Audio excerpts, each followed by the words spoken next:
नमो बुद्धाय, जय भीम साथियों। मैं आज आपसे बात करना चाहती हूँ वीरांगना झलकारी बाई जी के बारे में। बूंदे लेहर बोलो के मुंह, हमने सुनी कहानी थी, खूब लड़ी मर्दानी, वो तो झांसी वाली रानी थी। लेकिन बहुत कम लोग जानते हैं कि वो झांसी की रानी लक्ष्मीबाई नहीं थी।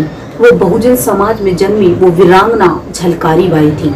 झलकारी बाई का जन्म 22 नवंबर 1830 को बुंदेलखंड के भोजला गांव में हुआ। बचपन में ही उनकी मां उन्हें छोड़कर चली गई। पिता ने उनका लालन पालन एक बेटे की तरह किया। उनको घुड़सवार करना सिखाया, उनको शस्त्र और अस्त्र चलाने उन्हें सिखाए। वो घर के कामों में भी बहुत निपुण थी। वो जंगल में लकड़ियां लेने के लिए गई तो उनके सामने एक बार बाघ आ गया और अपनी हंसिया से उन्होंने उस बाघ को मार गिराया। एक बार एक बच्चा कुएं में गिर गया तो उसकी जान बचाने के लिए वो उस कुएं में कूद गई। झलकारी बाई बचपन से ही बहुत वीर थी, साहसी थी और निडर थी। झलकारी झांसी के सैनिक पूरन कोरी के साथ हो गई, जो कि बहुत अच्छे घुड़सवार थे, बहुत अच्छे तीर कमान में वो निपुण थे। उन्होंने झलकारी बाई को अस्त्र और शस्त्र की शिक्षा उन्होंने दी। और झांसी के एक प्रोग्राम में जब झलकारी बाई को रानी लक्ष्मीबाई से मिलने का मौका मिला तो रानी लक्ष्मीबाई के होश उड़ गए, क्योंकि वो हूबहू रानी लक्ष्मीबाई की तरह थी।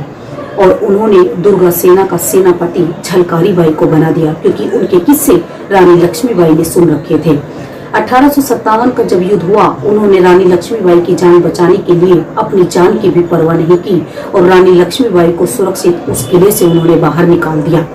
और अंग्रेजों के साथ वो रानी बनकर लड़ती रही। उसी युद्ध में उनके पति पूरन कोरी शहीद हो गए, लेकिन पति का दुख मनाने की बजाय वो अंग्रेजों से लोहा लेती रही और उसी युद्ध में वो भी शहीद हो गई। बहुजन समाज में जो नायक और नायिकाएं हैं, उनके इतिहास को हमेशा दबाने की कोशिश की गई है।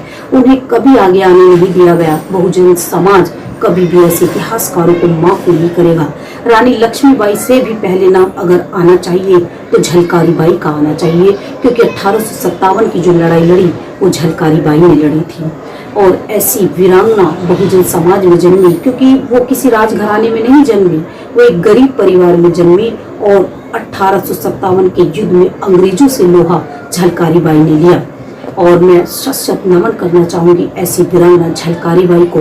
2 लाइनें बोलना चाहूंगी कि नारी को कमजोर न समझो, आग की वो चिंगारी है, झलकारी और फूलन बनकर कभी न हिम्मत हारी है। और एक बार फिर से मैं झलकारी बाई जी को सत नमन करना चाहती हूँ। और इसी के साथ आप सभी को मेरा नमो बुद्धाय, जय भीम।